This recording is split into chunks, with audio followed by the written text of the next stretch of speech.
So if I ever said I'm sorry, yo, well fuck it, I take it back. I'm never missing nothing, cause there's something you fucking lack. There's not an ounce of talent, man, I'm sorry, you're fucking whack. It's nice to think you tried, but now you're nothing like Danny Mac. If I ever said Yo, welcome back to another episode of the Danny Mac Show, and I am the Miggity Mac, back on Wednesday the 10th. This month's going quickly already, but anyway, without further ado, we're going to be jumping straight into a video, and I guess I'll be reacting to it, but I don't know, I've watched a little bit of this already, and I already know what my reaction's going to be, because what I don't really like is, like, with this Black Lives Matter thing, like, they're grouping every black American death together as one situation, and like saying, like, this has to stop. I could say the same for every white man that's died, every white man that's been shot.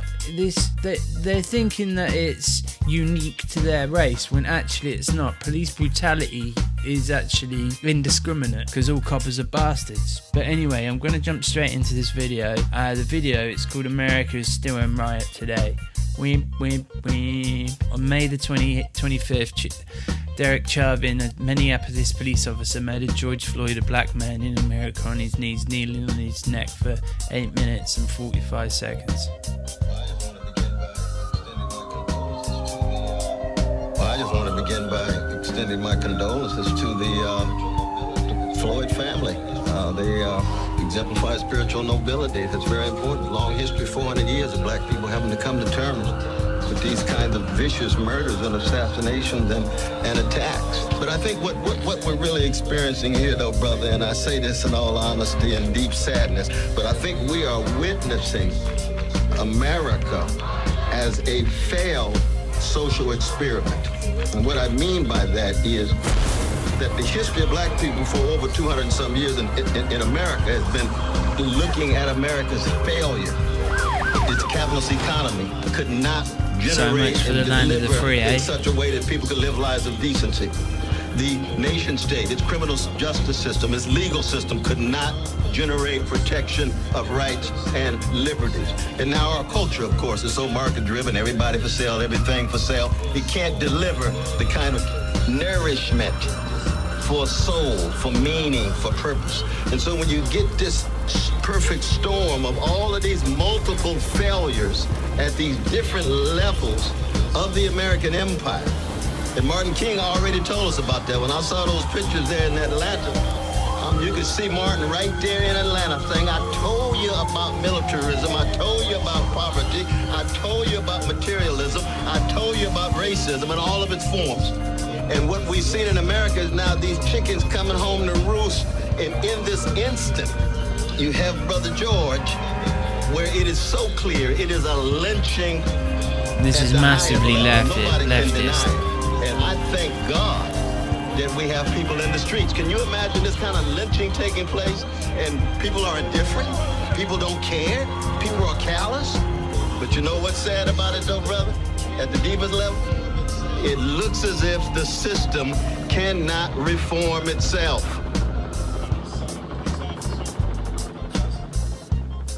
I'm the son of a police officer. My cousin is a police officer.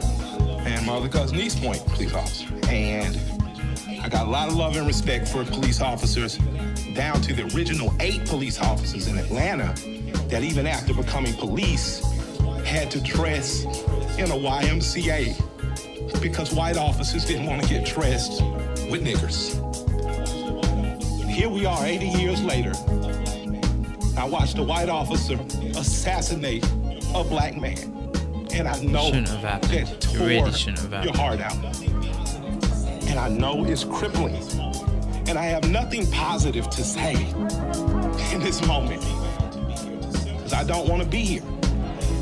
I'm duty bound to be here to simply say that it is your duty not to burn. I will say that technique that the officer Chavez used of putting the knee on the neck, your duty that isn't to even fortify taught your at the own police house academy. so That is something that he picked up either from black military training or something like that. I don't know about the guy's background, but that's a military move. I woke up wanting to see the world burn down yesterday because I'm tired of seeing black men die.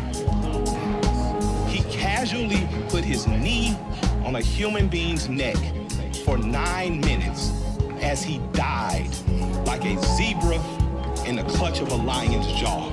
So that's why children are burning to the ground. They don't know what else to do. So my question for us on the other side of this camera is, after it burns, will we be left with charred, or will we rise like a phoenix out of the ashes? It is the responsibility of us to make this better. Right now, we don't want to see one officer charged. We want to see 4 officers prosecuted and sentenced. We want to see the system that sets up for systemic racism burnt to the ground. But what I can tell you is that if you sit in your homes tonight, instead of burning your home to the ground, you will have time to properly plot, plan, strategize, and organize, and I agree with that. in an effective way. And 2 of the most effective ways is first taking your butt to the computer and making sure I'm you not fill out entirely your sure that sentences smashing so the that place people up's know going to who get you what are you and want where though, you are. mate. The next thing is making sure you exercise your political bully power and going to local elections and beating up the politicians that you don't like. Now is the time to do that, but it is not time to burn down your own home. Now is the time to plot, plan, strategize, organize, and mobilize.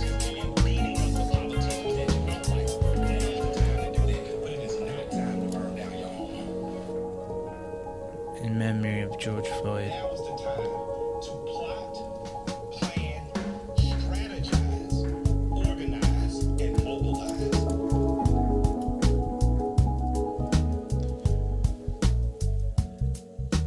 Well, that's the end of the video. Well, look, the video makes a few good points, but the reality of the situation, this is leftist rage bait. Like, it's designed to make people angry.